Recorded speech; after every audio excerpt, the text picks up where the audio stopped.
Cowboys Nation? How are we feeling? We'll take that, right? We'll take it.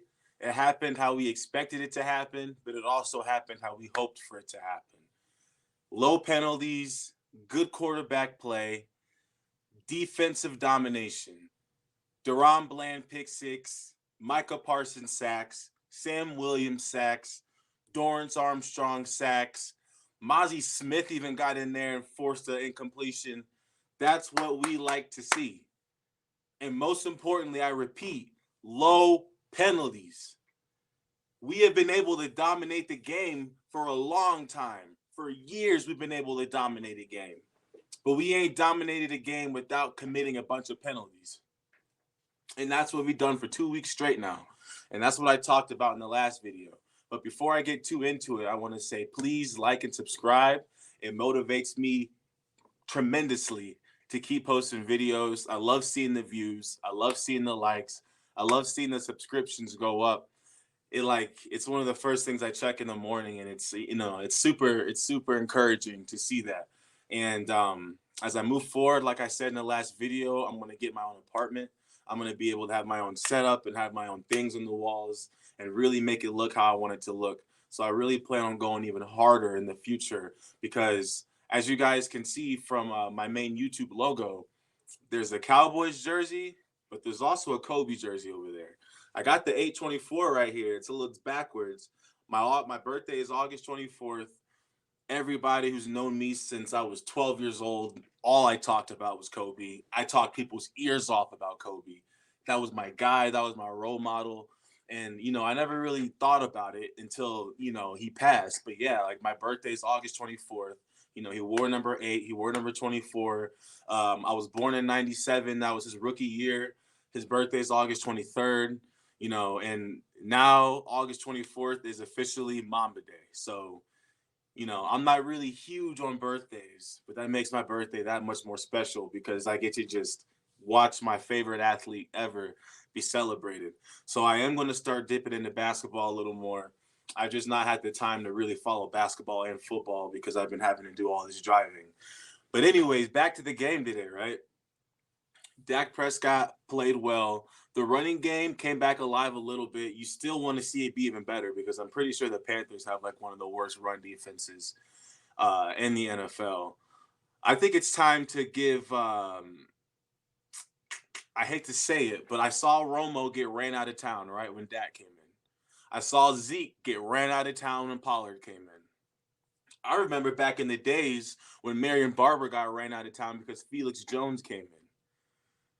We can't just give Pollard a pass, man. And he's franchise tagged. And we got to start looking at that decision for the Cowboys to not give him that long extension that he wanted and give them a little bit of props. Because if we had given Pollard that big extension, we would have been a little worried right now. But because he's franchise tagged, we have the ability to maybe, look elsewhere when the season's over. We might have to start looking at running backs in the draft or something because it's not hitting the same as it did last year. And unless we go and trade for a star running back, we got to figure something out because our line is not as dominant as it was in 2014, 2016. So we're not going to be able just to put anybody back there and then go get 100 yards. Pollard will pop off for some good games and some good gains, but he's not going to pop off how he used to last year. I don't think it's realistic. Maybe next year after another year after his foot surgery. But I don't think that we're also giving him enough credit for coming back from that surgery. So I'm not going to be too hard on Pollard, but Rico Dowdle looks good, man. Rico Dowdle is running strong. He's running elusive. He's hitting the holes. He's doing all the things that we want to see out of a backup running back and out of any running back for that matter. He gives me more of like old school Zeke vibes, and I really like that. I'm not too sure why, but it seems like Dak is like over forcing the ball to like Tolbert.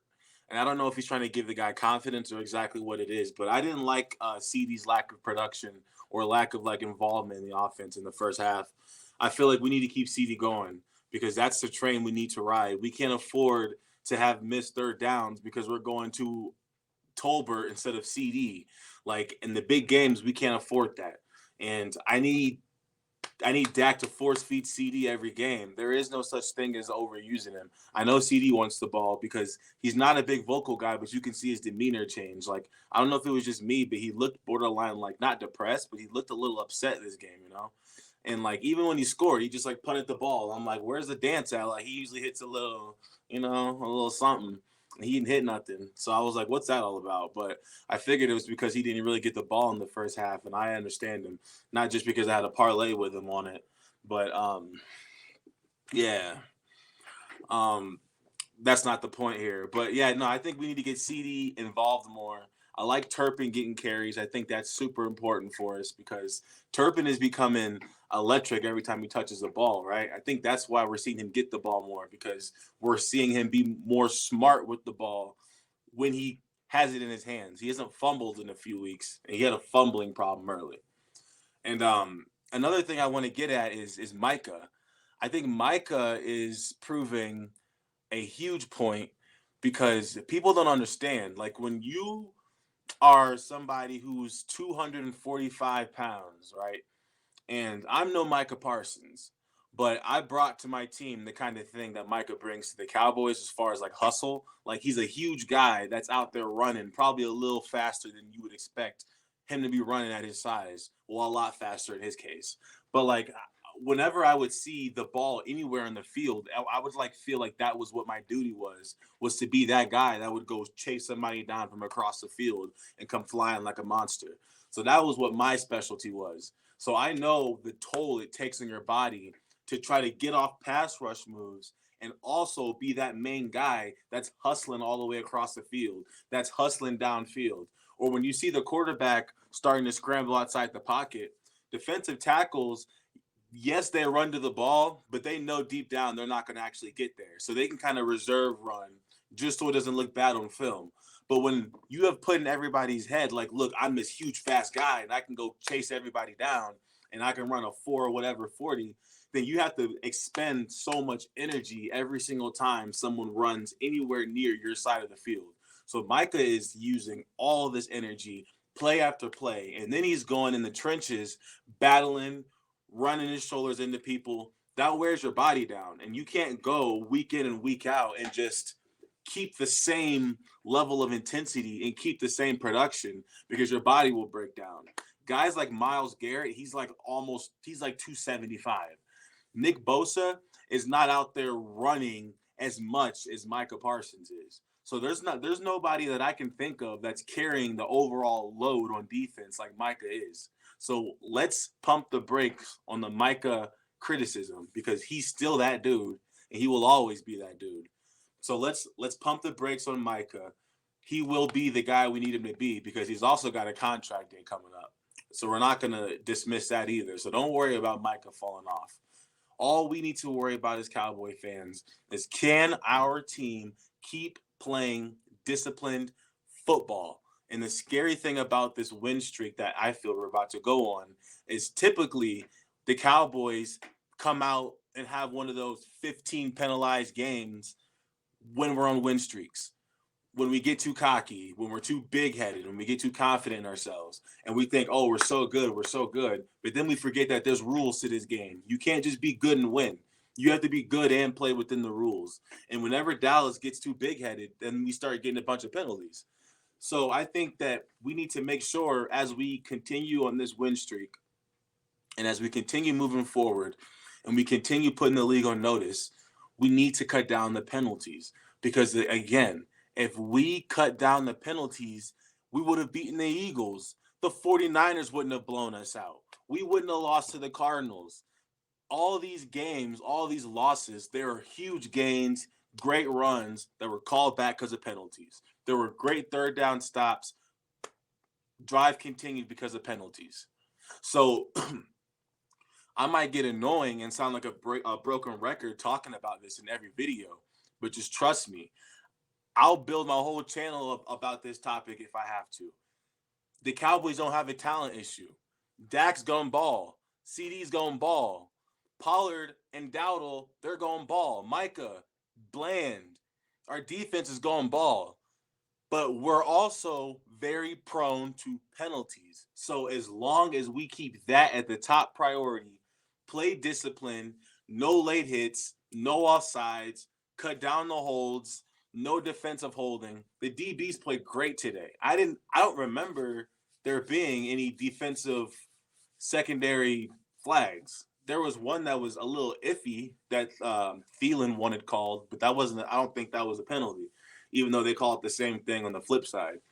But I don't know. We played real good, and it's scary to see because no matter how bad a team is, penalties are penalties. Discipline is discipline.